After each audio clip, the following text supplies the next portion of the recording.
So hello, if you're listening to this right now, this is a podcast called Friends Top Tens. I'm sticking with that name because I came up with it and it's mine. And this is a podcast that I'm having, Aaron, with people that I know that are into various things, and we're going to talk about our top tens of various materials and such. Today we're talking about our top 10 albums with my friend Johnny Haze of Hey everyone. various fame, cool artist, OKB podcaster on Occasionally, yes. occasionally, and we're gonna get into this because you're a big music guy. I'm a big music guy. Love it. I'm hoping Always. our lists will be different enough that it's not like, oh yeah, I like that album too, and then non-conversation. I can ask you about your Yeah. albums, you can ask me about mine. hmm Um, and it'll be cool. I know that next episode I'm having my friend Mike on, and we're talking about our top 10 favorite games, which is a good time. I'm excited about Cool. that one. So you've got Love me that to some look video forward games. to. So I have one honorable mention. Uh, if we want to get into it right now, which sounds I'm like we fine to get should. into it right That's now. that's Let's what the go. point of it is, right? hmm So I wanted to shout out Starboy by The Weeknd.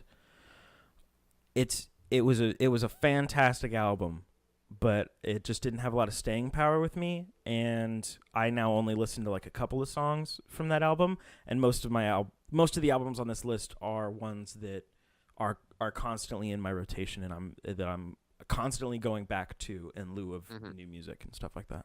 Yeah. Actively still listening to. Yeah.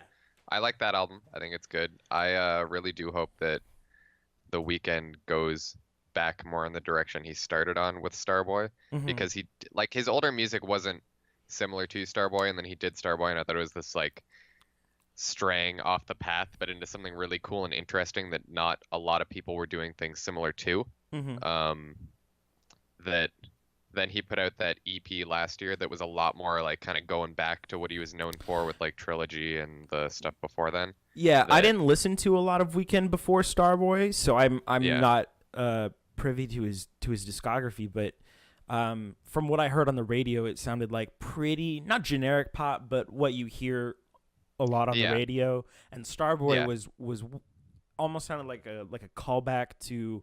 It reminded me a lot of like Michael Jackson and all of this old yeah, cool totally. '70s stuff that was hmm really awesome. That I think you should explore a lot more. Yeah, which is my thing. Is he like the stuff that he did was totally ahead of its time at the time, and a lot of the Hmm. trends that he started are like pretty big in that like kind of emo pop Yeah. scene that's going on right now. But I just don't find that nearly as interesting as what he did with Starboy, and I do hope that he goes back to more of that. But that Hmm. is a great album. I still stand by it. The song like Starboy with Daft Punk, I think Yeah. is excellent. Oh, That's both of that's got such a good. starting and ending that album with Daft Punk hmm because both Totally sets up was the whole totally aesthetic they're going it was a for, and wonderful start and end to both to that album. yeah, It was really awesome. yeah, Er, it really nails it. Do you have any honorable mentions before we get into the numbers? Uh, my one, which when you sent me the message Hmm. saying asking me if I wanted to do a top 10 albums podcast, I Yeah. already keep top 40 lists just in a Google Doc somewhere Yeah, of course. of like albums, video, just like in case anyone Yeah. asks No, ever, which that's they where pretty the much idea never for this do. This is, started. yeah, yeah, this is the one time anyone's ever asked, and I've had Yeah. these documents for like over a year. Yeah. But I reopened up the albums one to see if anything like within the last year that came out would have gotten onto the list, Hmm. and one did right at number 10. So my honorable mention is the number 11 that just got like moved down, Hmm. and that's Kanye West, The College Dropout, which Okay. phenomenal album. Yeah. A total classic. It's still front to back, sounds incredible, has Hmm. great singles. It's got a lot of replayability. All the skits are still really funny, which I think is something that kind of gets looked over when people talk about that album, is that that's an album that when I put it in my queue, I don't like take the skits out of it. I still let them play even though it's just like a minute of someone talking like in the background of me doing my art or whatever. Yeah. Like it doesn't take away from it. It adds to this whole, it's really funny. It's just like oozing with his personality the whole time, and it's got that really like cocky early coming into the game hot Kanye before everything got a little messy, but it's Yeah. a No, I haven't. I'm not the hugest Kanye fan, not because of anything he's done just because I haven't listened to him a lot. So, I only know him from I only know him from his controversy within the past year. Sweet. That's the only way that I have a frame for Kanye in my head. That and he did the song. It was Stronger. Stronger. Yeah. That's all I got with Stronger is universal. That song's great. Okay, so honorable mentions out of the way. We can get into the top 10. I'll let you start because you're the guest. Alrighty. Thank you. Yeah. So yeah, my first, as I alluded to, on this list, at the number 10 spot, is Veteran by JPEG Mafia, which was my number 1 album of last year. Okay. So people who are crossover with listening to Super Throne Watch heard me talk about it a little bit on that show. But this album is incredible from front to back. It was something I didn't expect to fall in love with, but I just became absolutely obsessed with. It's so interesting and different from anything else that I had ever heard, which there was a time when I remember listening to music and I was like, holy shit, I've never heard, like when I first discovered Radiohead when I was like 13 and I was like, what are these sounds? I've never heard anything like this before. Or like there are those moments, and I don't remember within a couple of years as I've kind of gotten really into music and caught myself up. I can't think of many times that I've genuinely listened to something new and been like, I haven't heard something that sounds like this and has this same exact energy. And I think that's what this album nails, where it has something totally new and unique with all the production is this industrial experimental hip hop that mixes super weird samples, and it gets like glitchy sometimes, and sometimes it's like really heavy and clouded, and other times it's super minimal, like airy and chopped up, super like short vocal tracks that are layered on top of each other to make this like blood pumping, just contagious energy through a lot of it. Yeah. On top of, I think JPEG has a lot of super smart bars and weird references that he goes into. Like, this is an album where he takes shots at everyone. Yeah. Like, there's a great song on this just called the Libtard Anthem, where it's him just and he like there's great bars where he'll just he'll call out, he's like, if someone from the alt-right, basically what he's saying in it is, if someone in the alt-right is mad about me being successful, like, pull up, try me. Like, he's just, it's super great. But on top of that, there's also like weird video game and pop culture references and a lot of really good punchlines. Like, one of my favorites, just because it's a really good vocal inflection on it, is he's on the song Baby I'm Bleeding, he's like really going in on it, and he's got like the flow, and it's each bar like hits at the end. And on one of them you see him like kind of second guess himself from the lyrics, because the lyric he says is like, I promise I'll never go blonde like Kanye, is how he kind of says it, because it's like he's reading his lyrics and he's like, shit, I wrote that. Like, just a really great little, or there's a point when on one of the other songs where like he goes to end the bar with smoke, and then the word smoke, but instead of that he just cuts his audio off and cuts in the Mortal Kombat announcer, like if you were to select smoke as a fighter. That's amazing. So there's a bunch of really cool little stuff like that throughout it, and it's super smart and aggressive while also like totally laughing at itself and everyone else around it. And I think it's an album that only with time will get better. That's I can't awesome. see this being something that I'm just gonna lose interest in. And like, when you kind of finish listening to an album and you're like, I don't really have much that I either want to go back to or that I think I'm gonna find more out of. Yeah. Like, I'm pretty sure that listening through this, I'm gonna find more samples buried. Like, there was a point when this album had been out for months that I was listening to it, and then at some point I saw someone say that there was like a Travis Scott sample on it.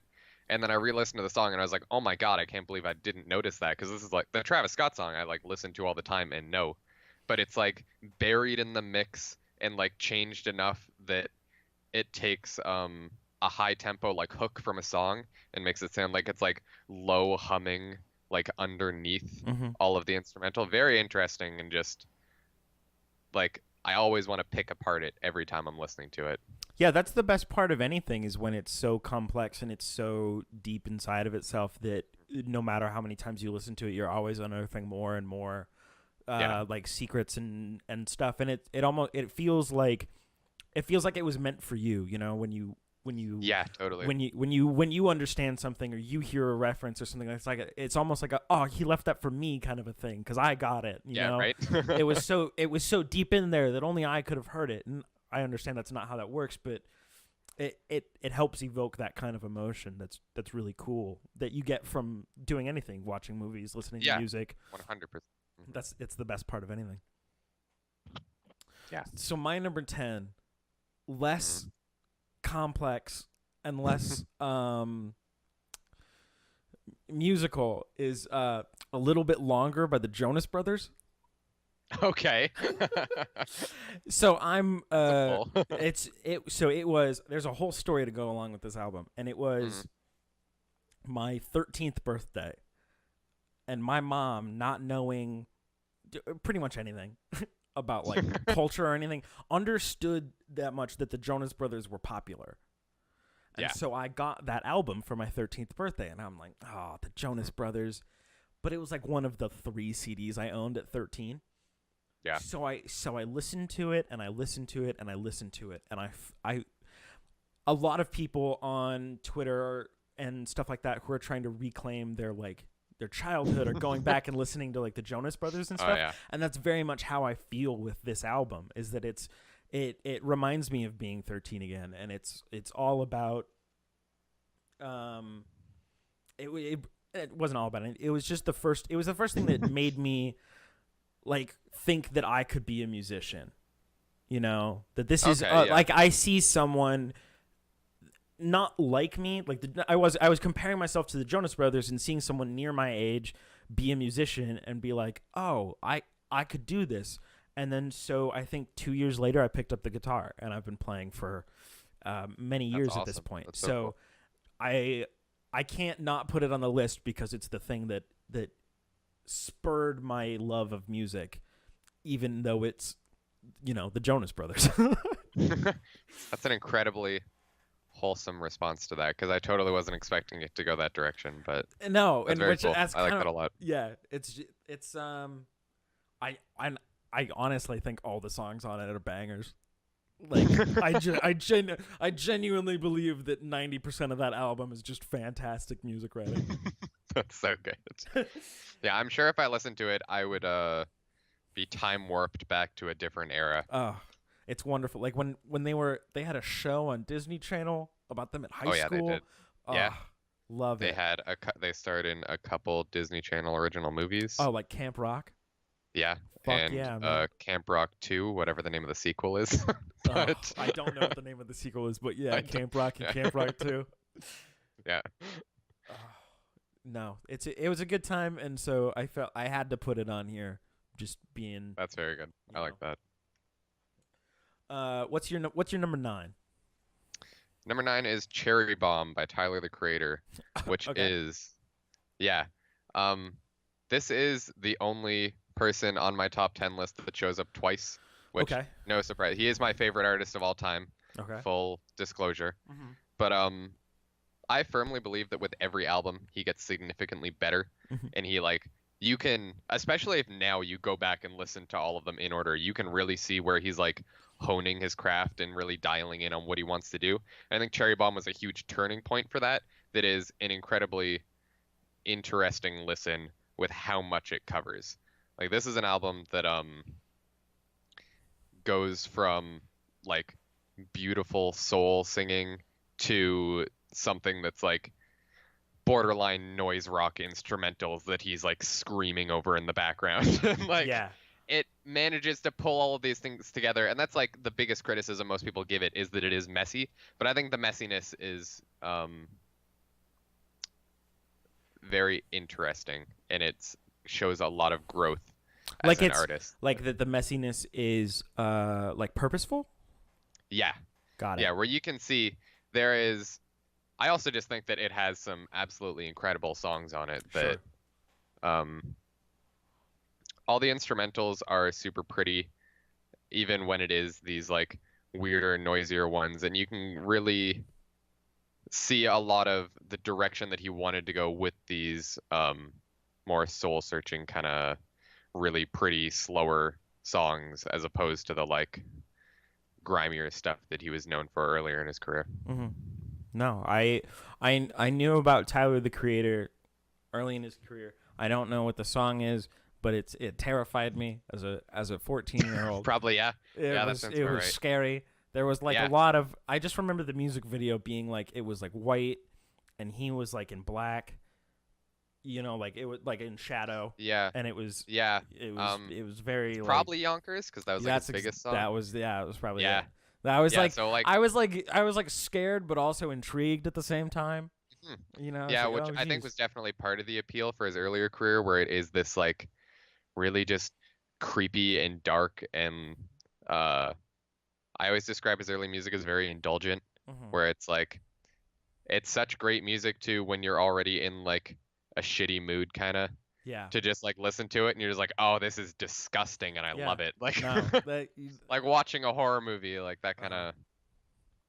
No, that's But he totally changes it up and gets this is a first big swinging movement of seeing him bring the old and meshing it with what he wants to do with the new, and it is entirely, you feel like everything on here is exactly what he wanted to do. Like mhm. there was no point when he had to make compromises because he brought someone else on and he's like, oh, I gotta like let them do their thing Mhm. for this. Like it's all very much him, and you can feel the control throughout the album, which I think is very interesting. That reminds me of just the note of it still being him and not letting other people do it Mm. or like take control of the song. That reminds me of Frank Ocean's Channel Orange, where he had Oh like a yeah, lot of big name people on it that were in super background roles, and I always yeah. thought that was so creative. It was such a creative middle finger to Yeah, like totally. like the industry as a whole to be like, I'm gonna have John Mayer play on a song, but you're not gonna know that it's John Mayer, and I'm gonna have Yeah. Andre 3000 on a song, and you might know that it's Andre 3000, but he's definitely not taking the like he's definitely not engulfing the song, So Yeah. I always thought that was Yeah, really cool.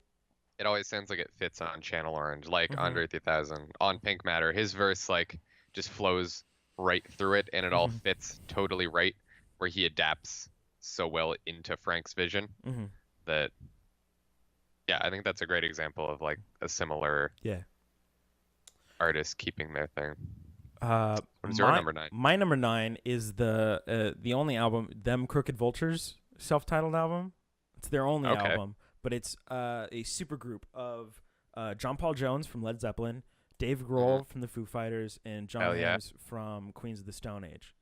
And Oh, what the shit? How have I not listened to this? this album's fucking amazing. It is Oh my every God. bit as rock as you want it to be. It's their only album, and I think they all met like at a party once and said, "Hey, Mhm. we should jam," and then out came this album, and it's just such a classic rock album, and not classic rock in like Led Zeppelin the way classic rock, but it's just Yeah.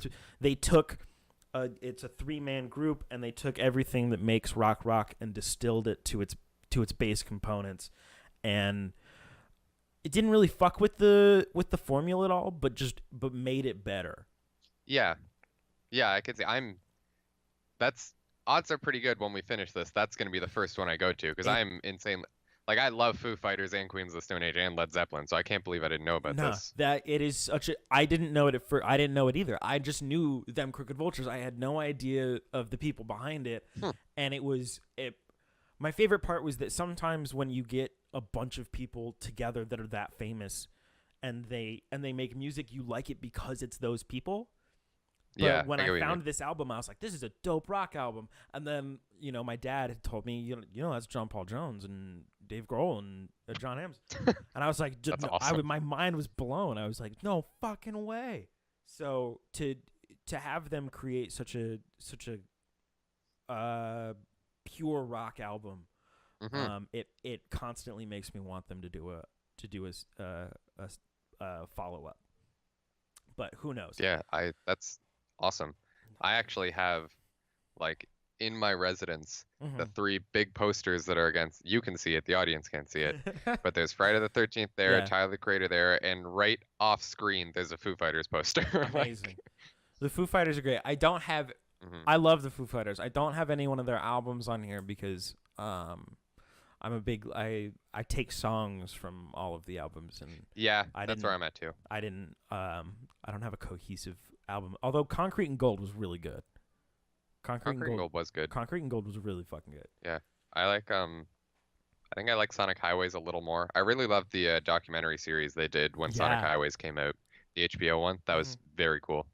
I like the one, and I just listened to it. It was the album that came out right after the. Do you remember when those miners were trapped in a hole in like a tunnel or whatever? And the Yeah, only thing they asked for was an iPod filled with Foo Fighters songs. Yeah, There's actually in the album that they written after that, there's a song dedicated to those guys. hmm It's like a whole instrumental acoustic piece, and it's really awesome and really not Foo Fighters, but it was. I looked at the song title and I was like, wow, that's fucking crazy. yeah, yeah. That's awesome. That's so cool. I'm definitely gonna look into that. All right, John, what's your number 8? Number 8 is Seeing Sounds by NERD, which is a hip hop, mainly producers. I think is like the big thing coming out of this. Pharrell is the head of it. Got it. They put out an album in 2017, would have been their last big thing. Mm-hmm. But this album is like 2008, I want to say. Mm-hmm. Mid 2000. Super catchy album, like unbelievably every single song, the hook stuck with me from like the first listen, Mm-hmm. and it all has this really fun like the start of the album is just, it sounds like it would almost be music from like a cartoon that has just narration over it, talking about how it's like when they were kids in the summer and it was like a hot day and they wanted to get ice cream or whatever, and then they were like, man, I gotta like try and cool off. And at some point at the end of this monologue that he's just talking about like really nice summer days, he starts saying, and then I realized that I could see sounds, and then it just like blasts into the album, and it's this super fun, really catchy. All the beats are, it's extremely approachable, I think, and this is an album that probably has a song on there for everyone. Like I could, like it's an album that I'm pretty confident that anyone I could show this to would pick at least one song off there that if they didn't love, they would at least really like and consider putting in rotation of some sort of playlist that they would have. And it's extremely fun. I just can always put it on at pretty much any time, pretty much any scenario, and I'm always like with it. That's the key to a good album. Yeah. Is being able to, throw it on whenever. There are a lot of albums that I listen to that I have to be like in a specific mood for, or Yeah, me too. don't fit what I'm doing and stuff like that. So those always kind of get left by the wayside for ones that are way more adaptable to any situation. Yeah, and I think this is a perfect example of that, where it's like some of the albums on my list I put there because I think it is like an achievement in art. And I do Sure. think that this is an achievement in art, but I think that it is like how I wouldn't say that like Baby Driver or like Tetris is a good example because it's on my mind because of this new Tetris game. Like Tetris, love Tetris Tetris, 90 can play Tetris all the time. Like, Super don't get great me game. started on this fucking game, Tetris 99. Yeah, but but like Tetris won't be as emotionally moving as The Last of Us. Sure. But goddamn, everybody loves Tetris. No, Like, that's you can't true. hate That's true. That's like the Tetris of albums, where I'm just the whole time I'm listening to it, I'm like, man, this is really fun, and I can't see anyone not enjoying this. Yeah, it's not meant to move you. It's meant to be a good time. Yeah, it's meant to move you more physically than mentally. Got it. Love that. Yeah. There's it's got also at the end of the album, there is a great remix of one of the songs. Mm-hmm. The song is Everyone Knows. So the idea is that the hook of it is just saying all the girls standing in the line at the bathroom, like trying to get everyone at the very back of the concert to even be jumping, which I think is just a great little, like, that must be insane to see live. Yeah. But but the remix at the end is it's one of the only examples of a rap supergroup that I am like infinitely upset we didn't get more music from, which is Lupe Fiasco, Kanye West, and Pharrell.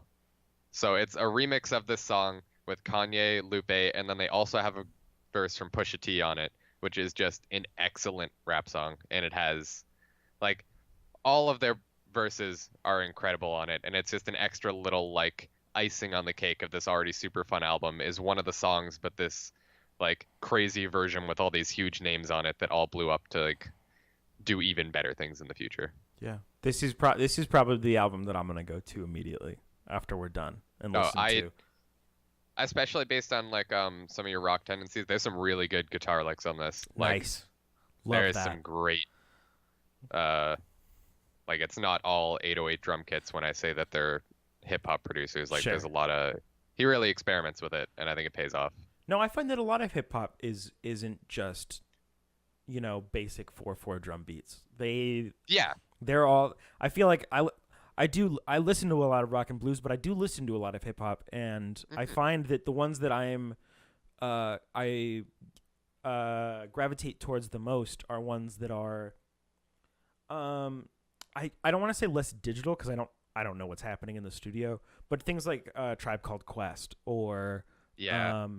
a lot of jazzier ones like Kendrick Lamar's Yeah, to totally. Pimp a Butterfly, ones that have like I think Into Pimp a Butterfly he's just got a full jazz song just like in the middle of it. Oh, for sure. Just like A because couple, yeah. and I love shit like that. They're like, why'd you put this in there? I was like, because I could. Like Yeah. just shit like that. So I find like that a lot of hip hop does that in general. Is just like Yeah. we're gonna put this in there because we can. Yeah, but super gorgeous album. Nice. Couldn't recommend it enough. My number 8 is "Band on the Run" by Paul McCartney and the Wings, which is a fucking classic Paul McCartney album. I can't say anything that hasn't already been said about this album, but it just when I listened to it, it hit me at a time that was. It's been a pretty recent love of mine for the past like year or two that it's been just constantly in my listening to, and I don't know, there's something about it that like emotionally speak to me, and I don't know if I could really put my finger on what it was, but I was talking to my dad about this album, and he was talking about how in his 20s he listened to Band on the Run constantly too. So I feel like maybe there's something in there that's relating to being a young adult, and I think it mostly has to do with this is like it's Paul McCartney's biggest thing after breaking away from the Beatles. And so you feel a lot of that like freedom in the album, and I feel a lot of that freedom just in my normal life now that I'm 21, so I can buy a beer and like I can do all these things that I couldn't before, and I think that's what the Band on the Run is at its core about, is doing all these things that you couldn't before. So it really spoke to me on an emotional level. No, it's super cool. It's a really good album, and there's a song on it called "Let Me Roll It," and I genuinely, for the longest time, thought he was talking about a joint. He's like, let me roll it, and I'm like, yeah, Paul McCartney, you can roll it whenever you want, man. I wouldn't be surprised. Oh, neither would I, but Yeah. I highly doubt that his producers or whatever were like, yeah, that's fine. Yeah, it's that's an album I know of but haven't like sat down to listen to, that I really should, just for even like as someone who is passionate about music, to be able to say that I have like, the same way people who love movies are like, yeah, I should probably see Citizen Kane, Yeah, I don't That know kind of if this is music Citizen Kane, but it could. But it's yeah, damn yeah. close. It is damn close. Yeah, or it is that it's a classic, so you really should. So Yeah, there are a couple albums on here that are. I actually, there's only one more, but it's that's kind of everybody's, not Citizen Kane, but I don't know, insert other movie that everyone quote unquote needs to watch if they're into film or whatever. The Godfather. Yeah. Okay. Yeah. Actually, that's pretty on point. So when we get to that number, I will bring I am that back up interested again. now. John, what's your number 7? Random Access Memories by Daft Punk. That's a good fucking album. It is. That's a good fucking album. Is an accomplishment of sound. Like, everything is so purposefully done and gorgeous throughout that entire album, and it's revolutionary. Like, that is an album that I found when I was like 13-ish, Mm-hmm. maybe a little older. It might have came out. I consciously remember it coming out, and I remember that being something where when I got into Daft Punk around that time, everyone's like, the guys who made Get Lucky, and I was like, no, no, no, it's more. It's more. I promise, way it's so more. much more. Because like I was like, that song's amazing, but also like this album's making me feel feelings that a 13-year-old didn't know like existed. Yeah. Like, like it's one of those first examples of like listening to music and just being like moved by just how things sound, and that whole Giorgio Moroder, I don't know if I pronounced that right, track where it's like 8 minutes long and like half of it is just talking to Giovanni Giorgio, who's like a huge influence on Daft Punk's sound, Mm-hmm. and just him talking about the like drum machines that he developed, and talking about like having the like clicking on the track that as he's talking about it you realize it's been in the track the whole time, and there's so much beautiful composition that I don't think will ever get old. Like I think 40 years in the future we will look back at all of the music that has come out today, and I think Random Access Memories will not only be unbelievably ahead of its time but also completely timeless. That is an album you could release in the 70s, in the 2010s, and in the 2060s if we haven't all been wiped out by then. That like Yeah. and I think it will still sound just as good and just as like cutting edge as it like No, totally works. Daft from Punk all angles. are masters at their craft. They are Mhm. they understand what they want to get across, and they understand how to do it, and it comes across beautifully in pretty much everything Yeah. they do. It's Mhm. and I love how much it sounds so quintessentially Daft Punk. Nothing they do sounds like anything else that is come out or has come out or anything like that, because you just can't replicate the sound of Daft Punk. I feel like a lot of people totally. have tried, but it just doesn't. Mhm. You always sound like a step below. Yeah, and they managed to keep it. Like I think this album changed a lot while still staying very Daft Punk. Like Yeah. it was like this isn't a like club bangers album like something like Discovery, where Discovery is an excellent, like also a 10 out of 10 album, but it's still extremely different from the excellent that's in this. Like they managed to do everything. Like they have what 5, 6 albums, and like one of them and it's not even bad, it's just okay. Mm-hmm. Like I'm losing the name, 1 second. But yeah, Random Access Memories is incredible, Discovery is incredible, their first album is incredible, and they all have these weird, interesting, different, like they all sound, you can listen to a song. Human After All is the one that's Got it. like okay, Sure. because that's there's like one blah synth sound that they just use on like every song, and it just feels like a little tacked together. But even like the Tron Legacy soundtrack is incredible. Like like yes. everything they touch is Yes, it's all. Also, getting Daft Punk to do the Tron Legacy soundtrack was so perfect. the most genius move of all time. Yeah. Hey, we're making another Tron movie. Who do you want to do the soundtrack? We should get Daft Punk. Yeah. Fuck yeah. Yeah.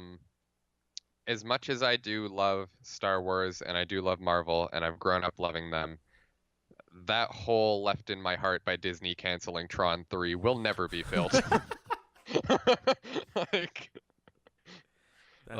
Yeah. When I finally one day opened Twitter and I saw that they were like, yeah, Star Wars made another $1 billion, so they decided that they don't need another Tron movie. I was like, oh no, please. I want more Daft Punk and shiny things in my life. Like I need more Daft Punk and neon constantly. yeah, God, just inject it in my veins. It's so perfect. No, that's no. I've never I haven't done the plunge into Daft Punk. But I definitely understand how fucking amazing they are. And I won't totally ever, revolutionary. Yeah, I will never say otherwise. My number 7 is Paid in Exposure by Nate Wants to Battle. Which is he was a YouTuber for a long time, and he was doing cover tracks of he would do covers and change the lyrics of songs to be about video games and stuff like that. Yeah. And then he came out with his first album, which was a like pseudo pop metal all about the story of Ocarina of Time. And I was like, one, that's fucking Oh, amazing. cool. It's dope. And then he came out with another one, and then this is his latest album, purely all original music. And it's crazy to see how he's kind of exploded in popularity in as much as he can, and he's been going on tour and stuff like that, and I really wanted to see him in Philly, but I didn't have the time. But this album is a great like pop punk, just wonderful homage to being, it's paid in exposure. It's a wonderful, like it's talking about how fame and trying to get emotion across in music won't always convey the right emotion and stuff like that. So there are a lot of songs in here talking directly to the audience about how, like, hey, just because I put it in a song doesn't mean that's how I'm really feeling, or just because you know this part of me doesn't mean you know all of it. And that, yeah, I recognize the name, and I have definitely heard people say that he's got a very interesting take on, and like a weird different viewpoint that not a lot of people have, coming from instead of internet era of instead of being the general let me bare my soul to you kind of musician, it's a lot more reserved and a lot more like, hey, just because I do this because I love it, but just because I'm doing it doesn't mean you know my whole story, and that doesn't mean I'm ever going to tell you my whole story. And there's something about that was wonderfully different and wonderfully creative that I am constantly gravitating towards. Also, just a wonderfully made album. It's really great pop punk if you're ever into that. It's a fucking good time. Interesting. It's cool. His trajectory and like rise to being able to support himself. He's now like not a YouTube. He's just a straight up musician because of what he did on YouTube, and more so like a YouTuber that became a musician, not like Justin Bieber did. Yeah. Like Justin Bieber had 4 videos, and then he was picked up by like Ellen, and like it shot off like crazy. He's been like, and before you know it, he's 14 and shoved into the entirety of the public. And no, he feels like, I definitely see the evolution, and this feels like his I don't want to say magnum opus because there's always more to come, but right now this is the peak of where he's been. And it's really awesome to listen to and to see. Okay, cool. I like it. Yeah. All right, almost halfway through. Let's hear your number 6. Number 6, Lupe Fiasco's debut album, Food and Liquor, which is a phenomenal rap album from one of my absolute favorites of all time. I think one of the best to ever do it. This album has some of the best and weirdest storytelling in rap music, where he does concept songs really good, where he tells like front to back the whole story of the song while also having incredibly smart wordplay that'll take like forever for you to totally pick apart all of it.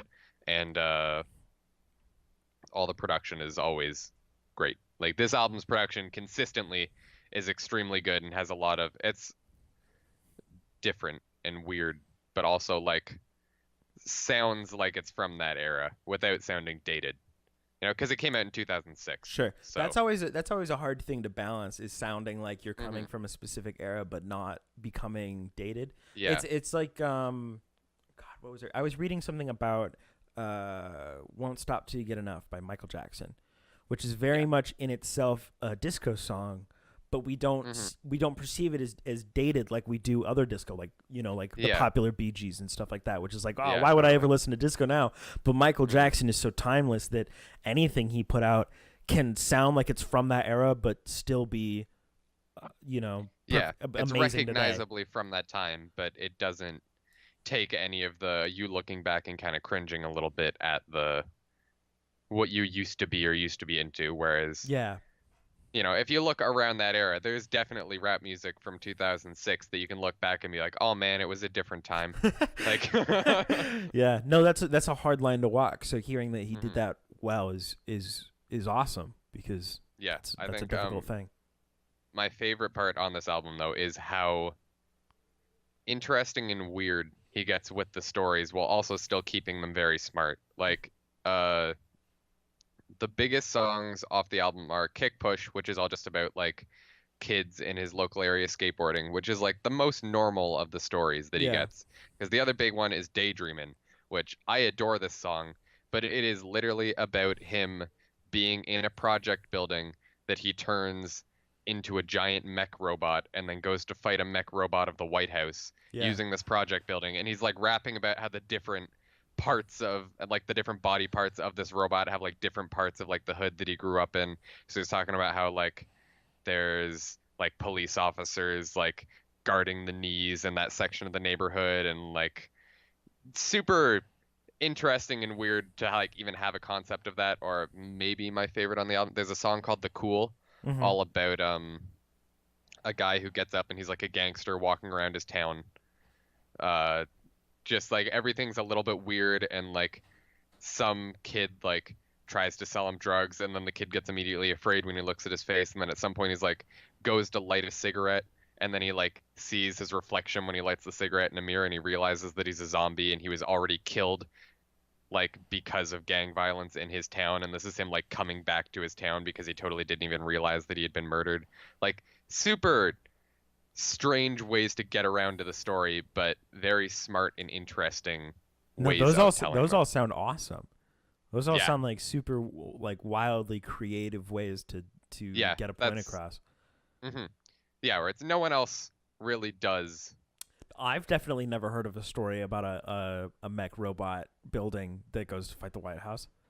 Yeah, exactly. Where he's got you still get everything he's trying to say with it, but he's also got this like um interesting like backpack nerd aesthetic with it, where in between all of this there's like he'll like reference the Street Fighter character or whatever Hmm. alongside with all of these like real messages and interesting ways to tell them. And it's very much with every project I think he's put out, it's something that I still do keep finding new things about. Hmm. Like on Super Throne Watch with his, he put out an album last year that was like in mine and Blessing's top 5. Hmm. But at some point we were joking saying that it's like the JRPGs of albums, Wow, where it's like from what they're you've big described. Yeah, that's and there is so much going on in them, and it kind of take like if you like them you're gonna really like adore it yeah. and be in it like full ride through. It's not for everyone, but like man, for the people that like it, they really love it and get so much out of it, and it's super strong of It's like a it's like Kingdom Hearts. example of that. Yeah. Um, Kingdom Hearts, but like a little more direct storytelling. You don't have to go. You don't have to go wow. find all of his B-sides to understand. He Yeah. didn't put out a 3DS game that you have to listen to understand this album. Oh, that hurts, but it's totally fair. Yeah, yeah, it is. That hurts, but it's totally fair. I definitely Mhm. don't own all 3 of those like bundles, you know, Yeah, where yeah, I yeah. finally own all the games, but Jesus Christ, it's a lot. Yep, it is. But I'm here for it. hmm My number 6 is Torches by Foster the People. Okay. So Um, that was don't think I've listened to it, but like know of it. the album which oh god, Pumped Up Kicks came from Okay, yeah. when that was super fucking popular. Mm. And I had listened to that song and been like, "Oh, this is cool." And then that went away, and I got back into that when I was getting back into the Jonas Brothers. I was getting back into a lot of the music that I had listened to as a kid, and so I pulled up toward the Foster the People, and just started listening to the whole album, and it's a wild ride from front to back. That album is. It's I Pumped Up Kicks is a great song. It's the worst song on that album. Oh wow. It's like they're all so like every song on it is strange in both its concept and musically. It's it's four guys, but it sounds like it could be like a barrage of different electronical instruments Oh, mixed cool. in with like weird like like they do like huge bass runs and stuff like that. It's I wouldn't even call it pop. I don't know I wouldn't know what genre to put it in, Hmm. but I like that. it's so I don't know, it's wonderful and it gets me moving every time. It's kind of like the Pharrell one you were talking about. Yeah. It's but except this one has way more like Pumped Up Kicks is like the most emotional one because it's talking about a school shooting, which is Yeah. just unfortunately still relevant today. Mhm. Um, Yeah. but it's a lot of the other ones are just it's like they took drugs and made an album, but not in the way that like the Beatles did when they made fucking Yellow Submarine, where they're like they went Yeah. on like we took acid. No, it's like this one they were like we took coke and tried to mix every instrument we could together, and somehow it ended up amazing. That's awesome. No, it's so cool. It's a wonderful, it's a wild ride from start to finish. So I Hmm. recommend everyone listen to it. Interesting. Are we good to move on? Yeah, no, please go on. Okay, cool. So my number 5 is Frank Ocean's Blonde, Fuck which yes. I Fuck think, yeah, yes. a perfect album. I have like little notes in a notes section on my Uh-huh. phone that I wrote down beforehand just to make sure, like, if at some point I say something and get a little tripped up to like Mhm. get myself back online. And I have two things written down under Blonde. Point one is beautiful. Point two is literally the saddest shit in the world. Oh God. I remember when Blonde was constantly being teased, where he did that like Yeah, 24-hour live stream of like him yeah, in with a the endless yeah. he's just like building a table or some Yeah, shit. something ridiculous. And Yeah. because I'm such a big Channel Orange fan, that like Hmm. Channel Orange was the first time I'd listened to an album that was genuinely weird and I loved it, you know. And Yeah. so, no, Blonde's fucking great. Blonde is a feat of an album. I don't know if like as much as I do have the four that are above this, I like more than this album, but I Mm-hmm. think this might be the album tied with or maybe just under or above depending on the day. My number one for the album that just makes me feel physically the most. Mm-hmm. Where it is like there is points where like chords that will hit or lines that will hit where you just like it echoes Mm-hmm. through your soul. Oh Like yeah. it is so beautiful and heartbreaking, and just the longer you sit with it and the more time you listen to it and then you experience something in life and then you go back to it and suddenly it makes more sense because you've lived more, which I think is super beautiful that he can do that with like just the music that he put out. And No, when something has the ability to, without changing at all, evolve with you, yeah. that always marks something that's super super great because it Hmm. has that's when you know that it was crafted with the ability to be able to change with you, and that's such Yeah. a it's so universal to be able to be loved by everyone. Hmm. Yeah. Like points where I think I might have said this on one of the Throne watches. I think those opening like first couple chords on Nikes Yeah. are one of the most just powerfully musical where I can be in like any situation, and if someone were to like just play that first little like fade in from the very start of the album, I immediately just feel a wash over my body of just like, oh, here it comes. Like Yeah. like you're about to feel a lot. Um or like the beat switch on Nights, or even I've found the ending of Future of Free, is that like the end of the album? Mm-hmm. Where it's the him like just going around and interviewing people and then it just kind of like fades out from the like instrumental of the last song, and it's all gorgeous, all an absolute masterpiece that I think anyone should listen to, but also like I think I've definitely seen people who've listened to it before and been like, I thought it was fine, and then kind of like stuck to a couple songs and then they've gotten a little bit more out of it as time goes. And I think it's very interesting to see that. I feel like it kind of has that effect on everyone, where it's if you don't immediately realize how incredible it is, you will.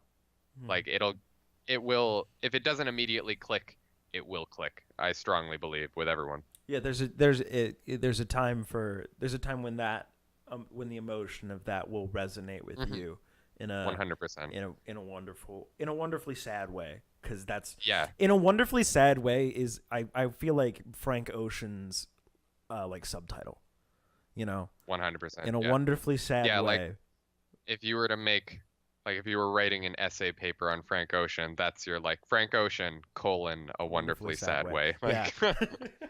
Or the name like of his that's your- documentary. Yeah, 100%. But yeah, I think it's super gorgeous, and it's like when we were talking about earlier, how there can be like different kinds of masterful art, where there can be things that are so they can work in any context, Yeah. and other pieces that they work in very specific contexts, but they work so effectively that it is like it has to be acknowledged for how incredible it is. And Yeah. I think Blonde's one of those where it is. This is probably the album. It's definitely the album on my top 10 that I listen to the least actively, but that's because I don't have the emotional strength to actively sit around. No, and be like, that's- I'm gonna listen to Blonde. No, that's Like- that's totally fair. Blonde is one of those things that, if you start listening to it and you weren't in the mood for it, you're in the mood for it now. Like Yeah. it will create the mood that it needs for you to be able to listen to it. Yeah, it's such a specific headspace that it puts you in, or you have to be in the first place to look for it. But it Yeah. is so unrelentingly gorgeous and just like completely unapologetic in everything that it does, and it all does it so effectively that I always keep it. Like anytime anyone's asking like what are some of the best albums that have come out in the past 10 years, Blonde is always near the top of that, where I think this is just in the same way that Random Access Memories I described as like an artistic achievement. I think Blonde is totally a artistic achievement of like, it's incredible that a human was able to make me feel this by arranging sounds in a specific way. Like, Yeah, that always blows my mind. Anytime I Mhm. get into that mood of like, wow, this is like crazy how somebody's making me feel just by telling me. I don't even know. I don't even have words. mhm. But I feel like a lot of like movies and games and stuff have visual to help us with emotion, seeing the emotion on somebody's face or Yeah. being invested in that sort of way. And I feel like music has a harder time of that, getting you into that moment, because it's relying completely on your not your ability. I was going to say your ability to hear it, but that's just music in general. A little bit. It's relying on your ability to hear, but it's relying on you getting into that mood. It doesn't have anything to help with helping you feel emotion. So albums that do that really well, I think, should be praised even more, because it's such a hard thing to get into. Mhm. Yeah. Yeah, it's an extremely impressive album Yes. to like listen to. Yeah, super gorgeous.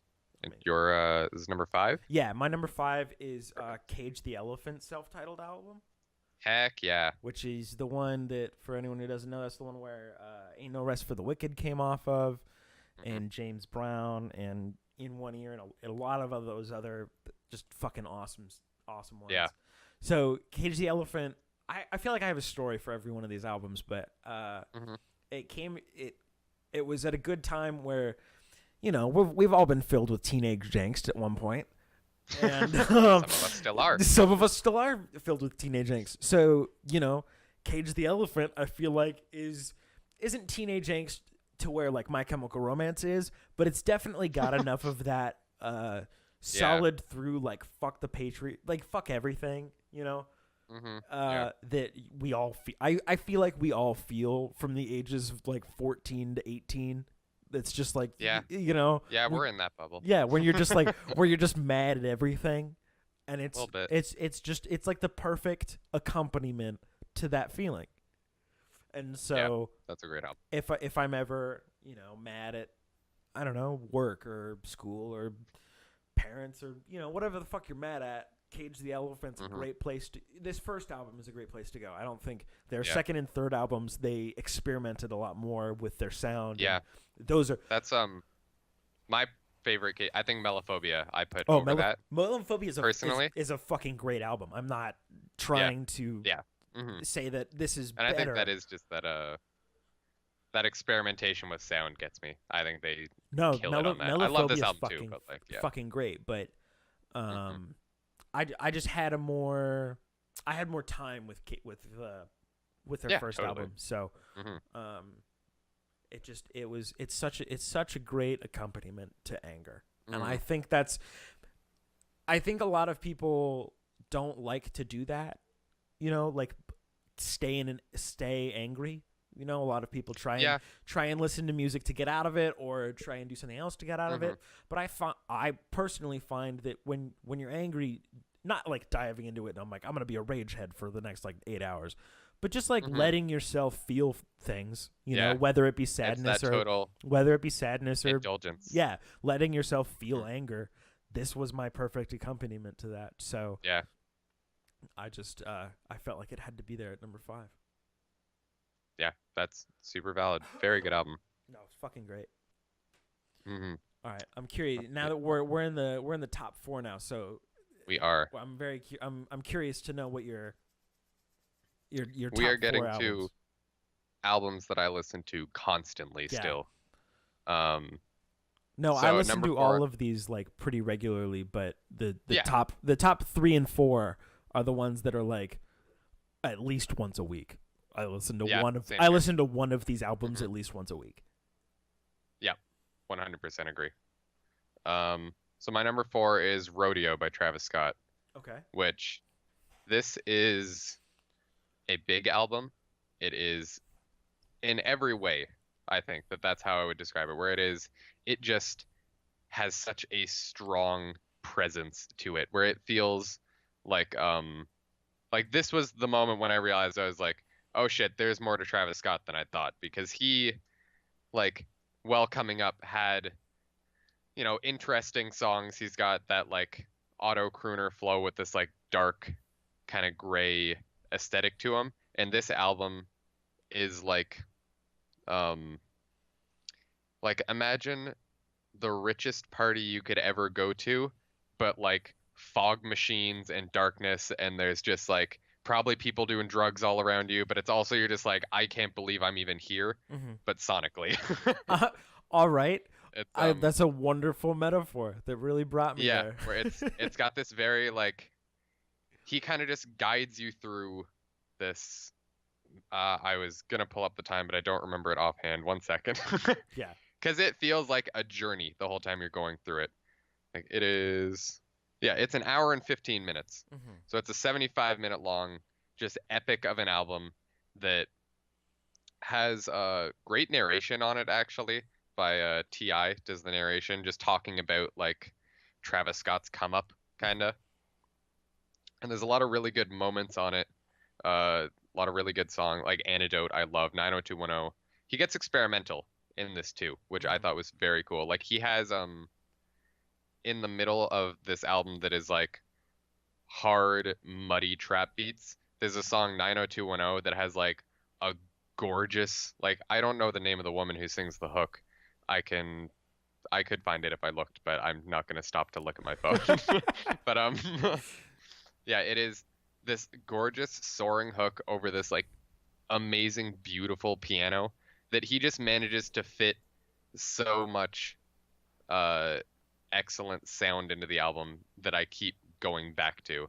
And it just like it's an album that you can listen to at pretty much any time, but especially I find when I'm working on something, it's really good because it just gives you that like on top of the world feeling, but not like a like wonderment on top of the world, like nothing can fucking stop me right now on top of the Got world. it. Yeah. Like, No, I know exactly what you're talking about.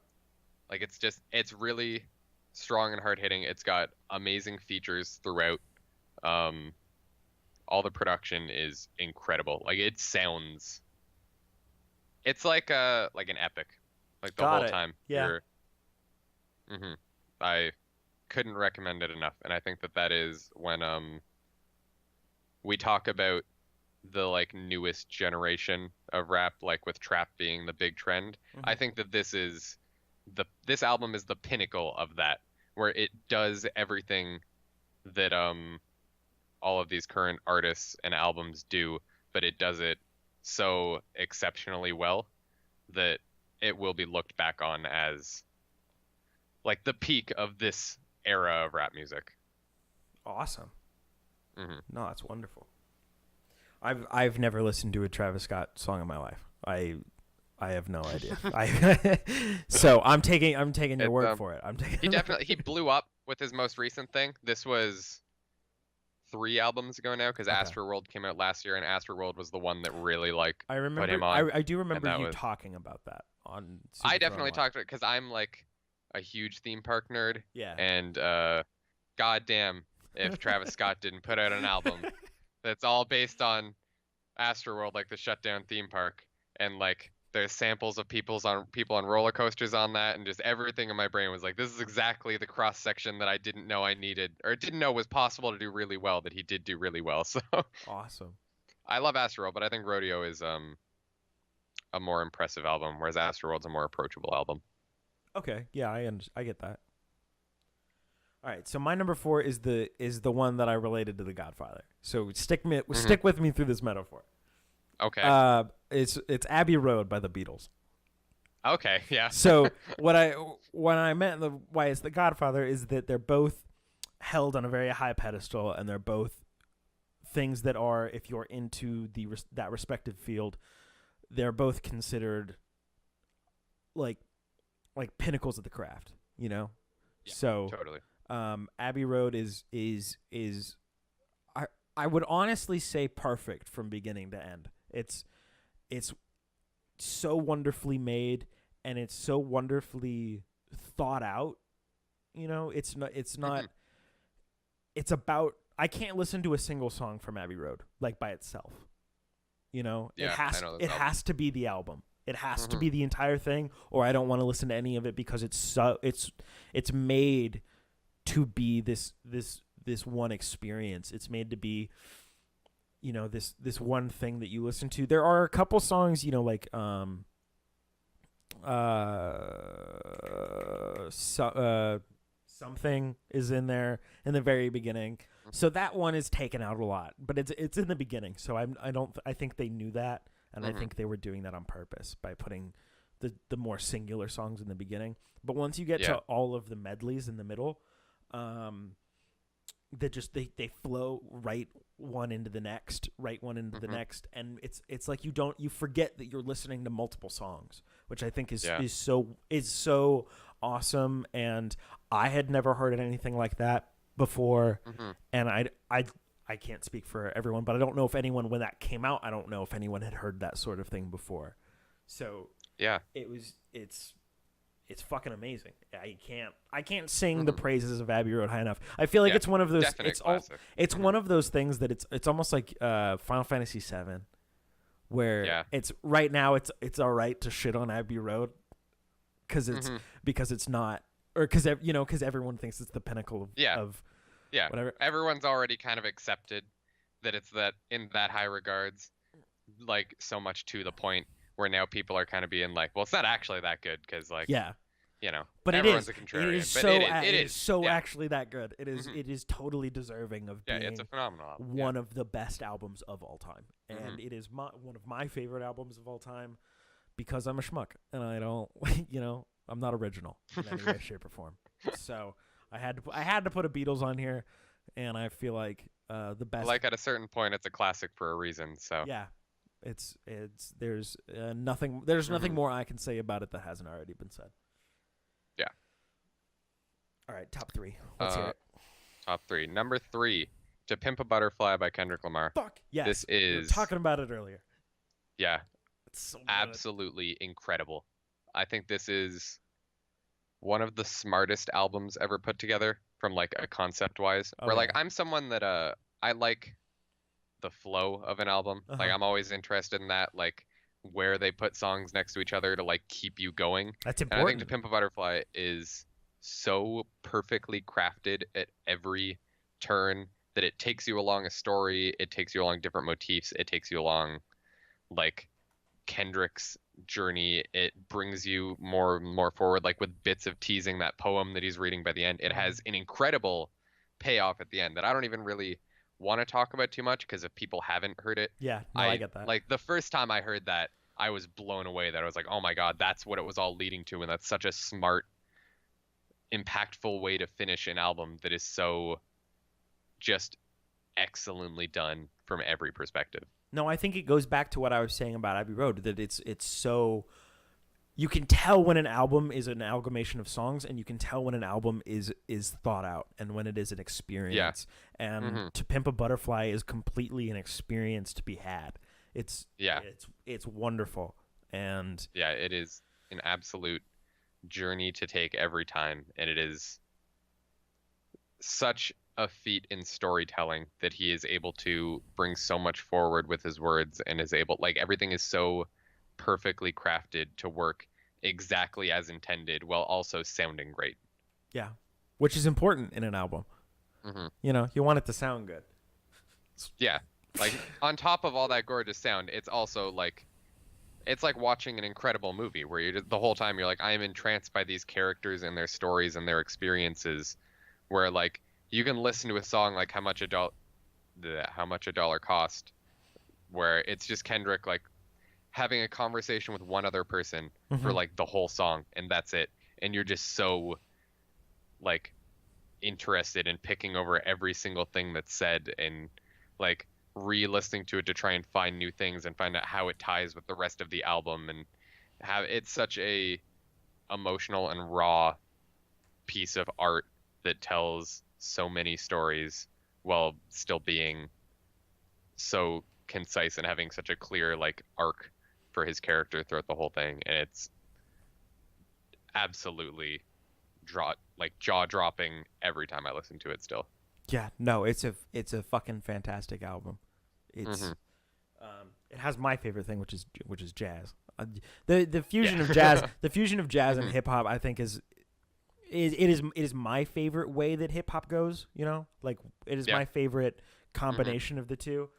So to have that for me personally, on top of wonderful storytelling and a beautifully crafted album, it's fucking great. It's perfect. Yeah. It's an amazing album. Yeah, it is.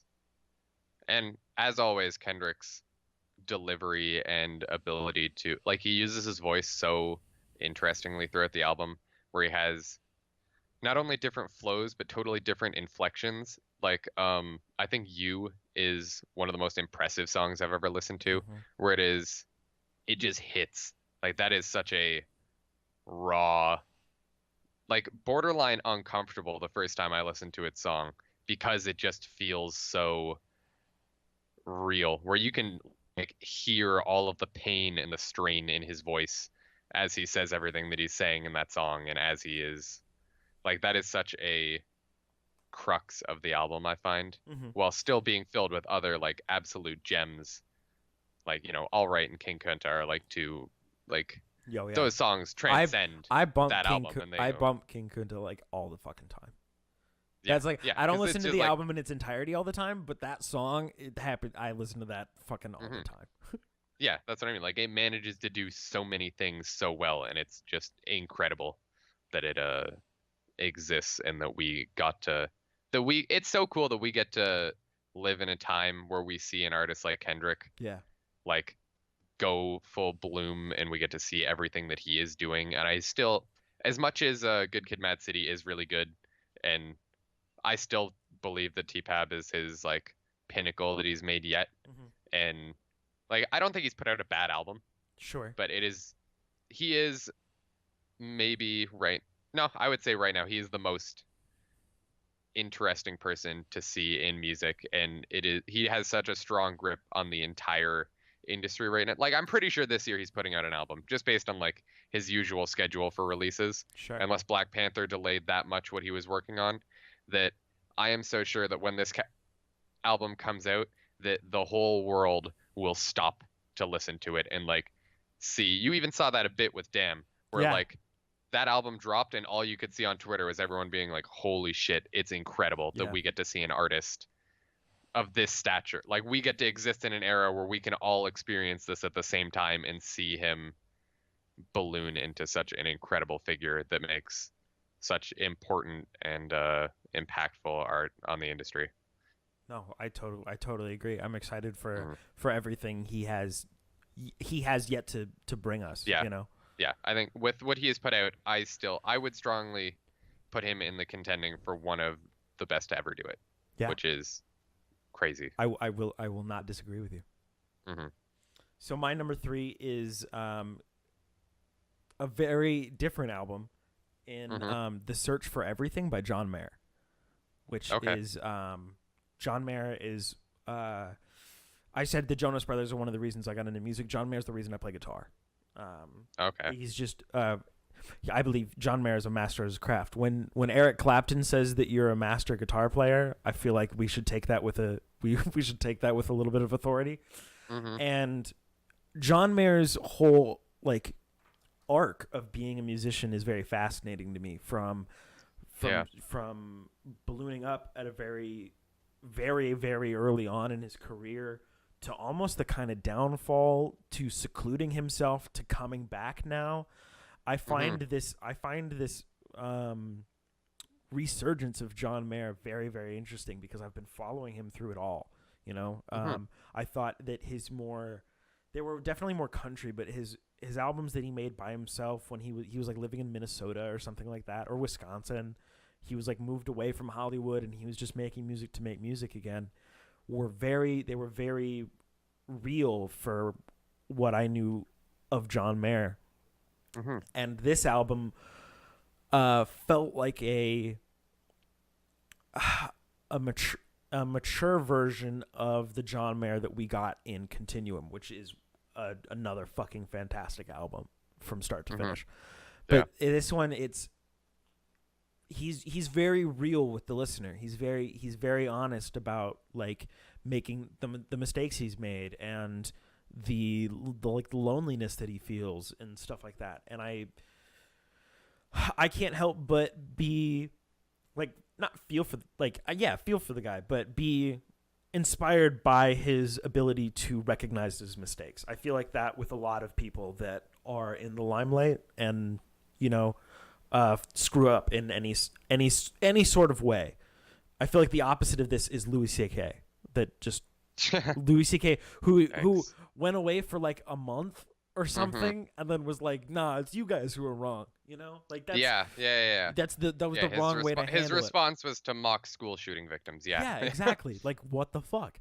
But John Mayer in any interview that he does now, he's like, no, I was a shitty person when Hollywood got to me, and nobody deserved that, and all of this other stuff. And it feels like he did take, which he did. He was gone for years, gone. He was just like, he wasn't trying to be in the limelight for years.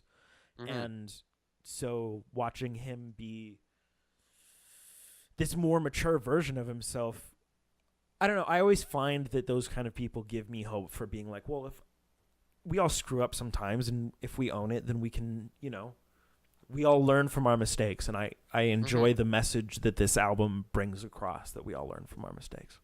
I like that a lot. Yeah. It's also got some fucking bangers. He's a good guitar. Yeah. He's a good guitar player, John Mayer. All right.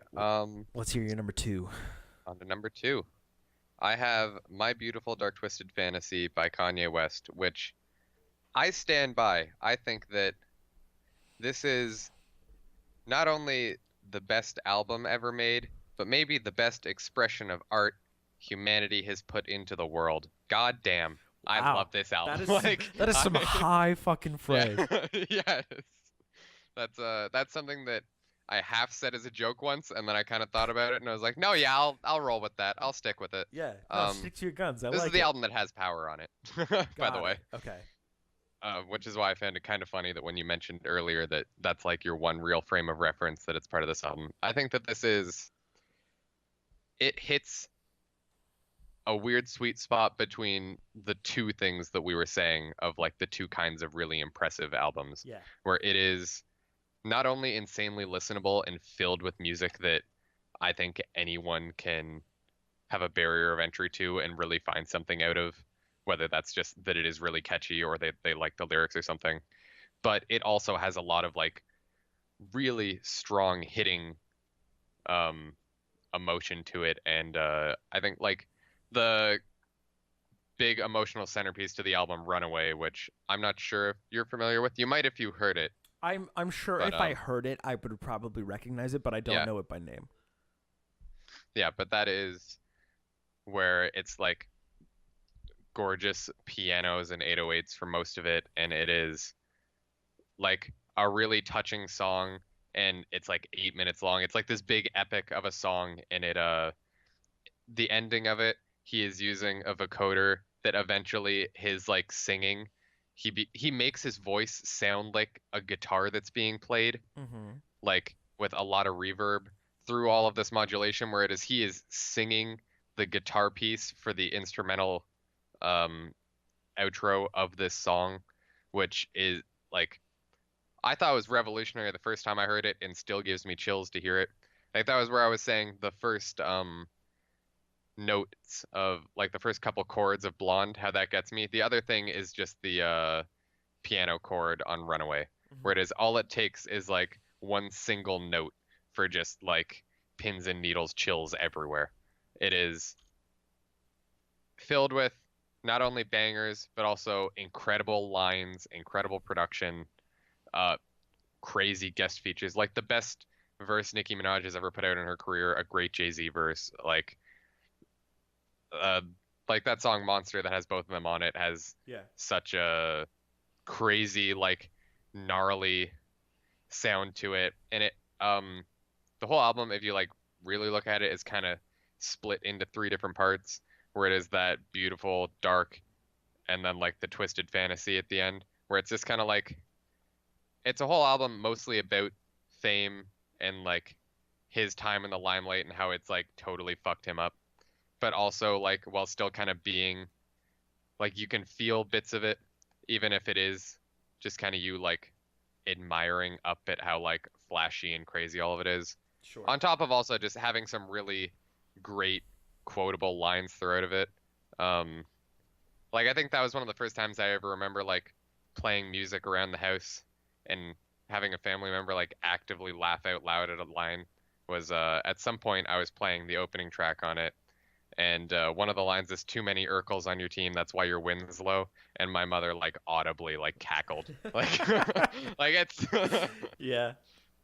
or one of the other great ones, just the I don't know how familiar you are with South Park, but they have a whole joke where Kanye West just doesn't understand the joke where it's someone says, "Hey, do you like fish sticks?" But they say it really fast, so it says, I "Hey, know this not because of the Kanye West side, but because of the South Park side. Okay, yeah.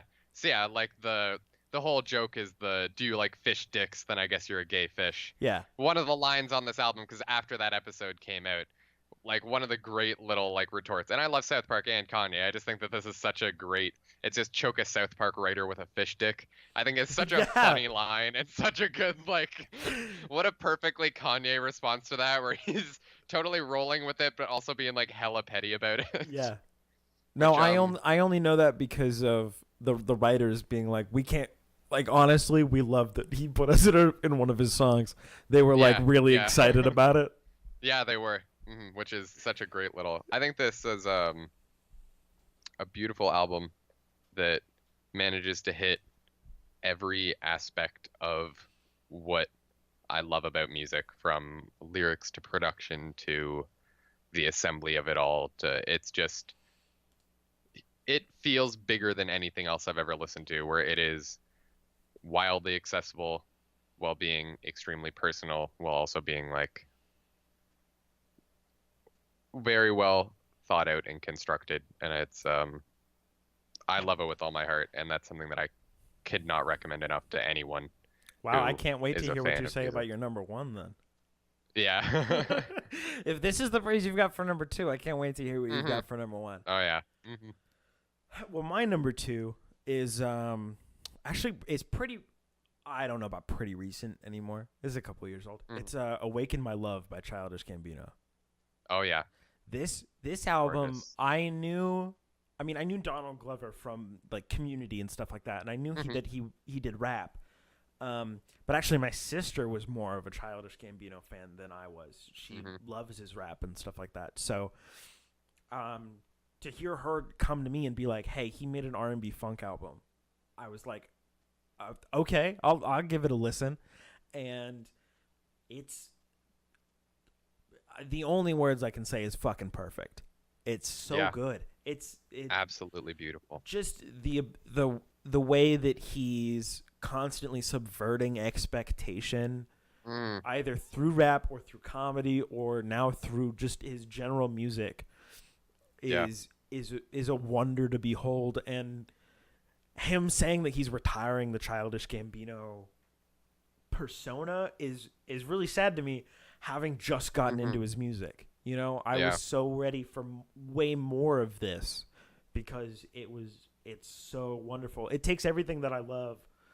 I've said this a lot. In hip hop I like jazz. I like the fusion of those two. hmm And I love that this has hip hop and jazz and R&B and funk influences and a lot of these other genres that I already love, and it's like he smashed them Yeah. into one like fruitcake of an album. And hmm it's no, words almost escape me for it. It's so good. Yeah. Which is totally valid. It's a gorgeous album that is incredible work from someone who I did not expect to go that direction, but was totally not upset by it. Like I totally trust him to do whatever he wants and that it will be incredible with Yeah. everything he does. Oh yeah. And He I has think this proven was himself more times than not that he can do Mhm. whatever the fuck he wants. Yeah. And like I had been a Donald Glover / Childish Gambino fan for years. Like I was a fan of him as a rapper when he was like doing mixtapes and stuff. Yeah. Like before it, like 2012-ish, so he had like put out his first album, Yeah. but hadn't even gotten to because of the internet yet. And like I watched him on Community when that was on and loved him on there and like watched his stand-up special and was always there for him. And I remember this being the album when, because now the public is all gung-ho about like, yeah, he's just one of the best living human beings. Yeah. Like He can just Atlanta, kind of do it all. yeah, like Atlanta's one of the best TV shows on right now. Oh fuck yeah, it is. And the same year he got nominated for Album of the Year, like at the same time as people were all going back and being like, holy shit, all the rest of his music is incredible. Yeah. And he can, the year after he puts out This Is America, he just won Song and Record of the Year. For This Is America. No, Yeah, like he puts out a fucking fantastic album and then does a cultural like phenomena with This Is America. You know, it's like anything that Donald Glover does will make waves in on the globe, just because we've all. I don't think I've ever seen anything that is subpar from Donald Glover. Totally. You know, like And even that was where people like people didn't like Solo, but he was the best part of it. yeah, he was. He was the best part of it. Yeah, I remember the first time I heard Redbone, I think was the first single he Yeah, released Redbone was from. the single. Yeah. So I remember like, oh no, it wasn't. Redbone wasn't the first single. There was what is it? The Night Me and Your Mama Met. Oh, One of those. no, it's just Me and Your Mama. It was just Me and Your Mama Yeah. that he put out before Redbone. Yeah. And I remember hearing that and just being like, because at the time I was expecting, more rap from Childish Gambino, and like I played the song and I was like, holy shit, it's like a soul funk R&B Yeah, song. This wasn't yeah. what I was expecting at all. And I was initially like a little torn because I was like, this wasn't what I was expecting or what I wanted, but like, holy shit, it's good. Yeah. Like I totally trust that he can do whatever he wants to do and I'll be totally on board with it. And I think that this is like great proof that he is such a flexible artist that he really cares about what he's doing enough to make sure that he's doing it excellently. Yes. And that always comes across in his music. You were talking about the like the single chords that would like immediately strike you. And Yeah. for me, in this album, that's the beginning of Me and Your Mama. So right when the album Mhm. opens, it always gets me. And then the almost heartbeat like drums start to Redbone. Yeah. Like both of those are always such like they immediately get me. They immediately get me there, and it's always just like those are. It's always my favorite part to listen to in the album. Yeah, that was such a cool and weird thing that he put out in 2017 or Mhm. 2016, I don't remember, I a think soul song that was so good that it was like everywhere on the radio. yeah. Like that's crazy. No, it was fucking But it was I always gauge how popular things are by if my mom knows them or not. And yeah, my I feel mom that. my mom, like granted to her, like 6 months after the album had come out, she was like, Mhm. "Have you heard this song Redbone?" And I'm like, "Yes, Mom. Yeah. Mhm. We all know what this is." But even she, having me not talked about it at all, knew who Yeah. at least that Childish Gambino was an artist and that this song she really liked. So Yeah, it was so universally accepted as like just an amazing song oh yeah. sonically that it doesn't matter that he does something that is so not what everything in popular music is right now. Yeah. Yeah, incredible. All right. This is it. The final ones. Your number one. I'm very excited. I'm gonna go listen My to it afterwards. I'd love to hear it. favorite album of all time is Tyler the Creator's Flower Boy, which is no surprise to people who know me, because oh good lord, I don't shut up about this. it's it is a complete artistic evolution in a way that I have never seen in my life before. Where it is Tyler went from Yonkers and this like teenage angst and like borderline scary weird persona So I'm gonna stop you right to here, just for a second. In Mhm. Yonkers, this just came to me. Does he have the line like a fucking triceratops? Because that's all I know. Yeah. Yeah, yeah, yeah. That's all I remember. Yeah, it's three ways with a fucking triceratops. Thank Yeah. you. Yeah, that Yeah. was just gonna bother me the whole time, but I was like, I know Mhm. this, only this line. Yeah, which is like where he does go from this like super dark and grimy and weird music to the most beautiful album I have ever heard. Where this is fully him coming. It is an entire album of someone finally getting to accept who they are, and it is breathtakingly gorgeous. Where every song on here has so much purpose to it. Every song on here sounds incredible. All of the verses are great. It is something that I will pore over the lyrics just like in my head in my spare time just because it will hit. There's so many moments on the album that you feel so much where it reminds me of like the points on Blonde where like you come back to it and it Mhm. is like even more beautiful the next time. But it's got this infectious so carefully you can tell that he made this so many times where it is like one of the songs on there 911 Mr. Lonely is what it's called. I think he said in an interview that he had like the version that's on the album is like the 90-second version of the song or some shit where he had that many different mixes and that many different verses and that many different attempts at it that this you can feel how worked in and perfectly crafted everything on this album is where it is from someone who went I think this part of the reason I love it so much is that it hit me while I am a teenager, kind of going through everything, and it was very much like a light at the end of the tunnel thing, Yeah. where it was for anyone listening who doesn't know, I am 18, so I am still a youngin. But Sure. but this was an album that hit like in a time when everything is anxious and weird, and you don't exactly know what is going on, and this is someone who very publicly we saw him grow exponentially to the point where this is someone who literally was banned from countries because his lyrics were so like violent and homophobic and like fucked up. And now there's an album where he comes out on it and he talks about like just wanting everyone to feel accepted, and like how much as a person he has grown and adapted to the world around him. And there is like soul crushingly, like the song when he does come out is called Garden Shed, and it is mostly just this like gorgeous like piano arrangement with these like big heavy synths. And then oh my gosh, I forgot her name, the woman who plays Garnet on Steven Universe, she's a singer, Estelle.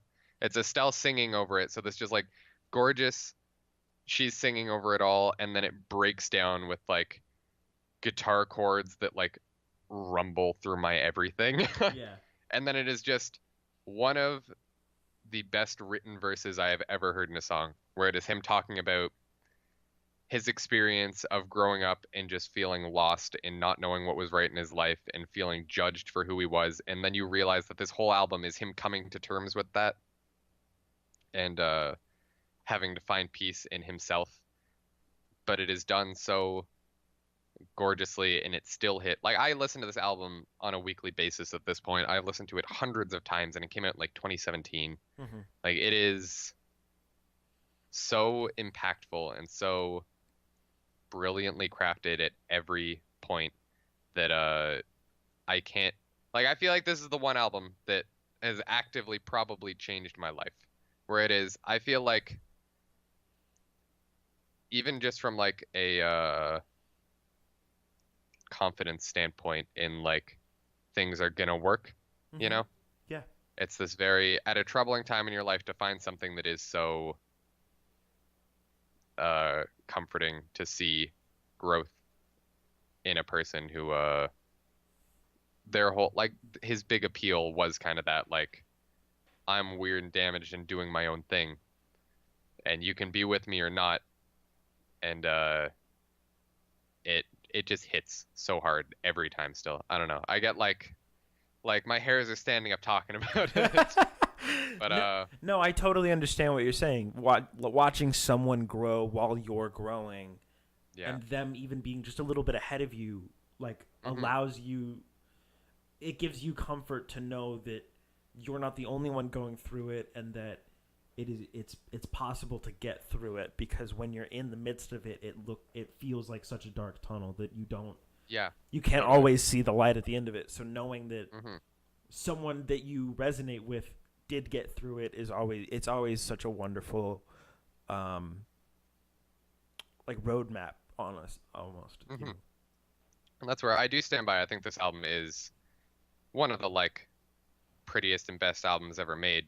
But like, I think it just speaks so specifically to me and my tastes so much more than anything else I have ever heard, that I couldn't not have it be my favorite album of all time. Like, it is so, everything about it speaks to everything I love and does everything so gorgeously. And it still has songs on there that are good, like rotation playlist songs for different moments. Like, there are bangers on there where it is, you can have that like really fun energy to it, and there's like somber moments, and it's not like a huge album. Like, the last couple that I've had, like, yeah, my 2, 3, and 4 I would all describe as like massive, epic, gargantuan albums, whereas this is extremely small and intimate.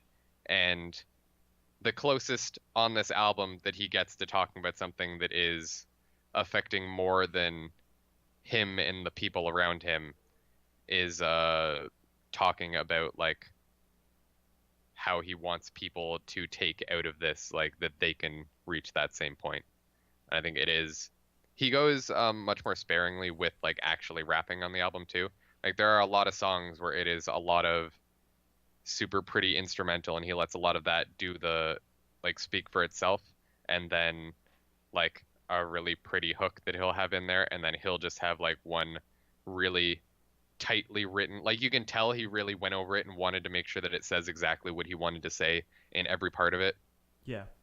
And then that's all that he'll like actually rap on the song. So instead of it being like the normal format of a rap song where it's like, you know, you get 3 verses on it, he doesn't actually do a whole lot of rapping on the album, as much as he sticks to making sure that it is this gorgeous vision that also carries on throughout, and you have this very good beginning, middle, and end to it. Like, it has a consensus of a story, and you get a lot of emotion out of it, and to the point where even the songs without, and like the ending of the entire album is just a musical outro, and it like hits just about as hard as most of the rest of the album, where it is like specific topics, where it is that where he leaves the album hanging at the very end is such, I think, a smart and calculated move that brings it together so gorgeously.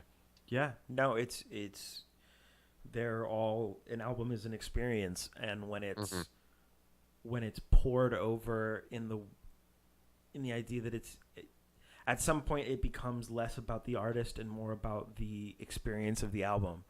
And I feel like that's what you're talking about, where it is all about Tyler the Creator, but it's also the album became its own. Yeah, totally. In a way, and that I feel like lends itself to becoming way more of. It lends itself to having more staying power. When it totally does. Yeah. When you get out of your own way, and when you allow something to speak for itself. Yeah. It shows people that you not only have restraint, but are willing to allow things to speak for themselves. Yeah, I strongly believe that this is something that everyone should at least try to listen to, because it is such a feat of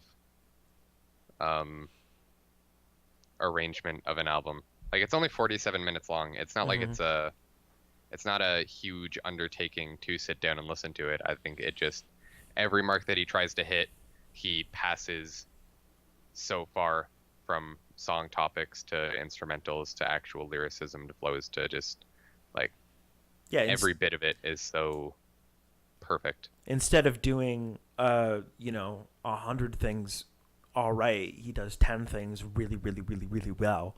Yeah. And so picking where you want, quality over quantity instead. Totally. It's not the longest album, but it's way more impactful than an album that could have been 3 hours long. 100%. No, I totally get that.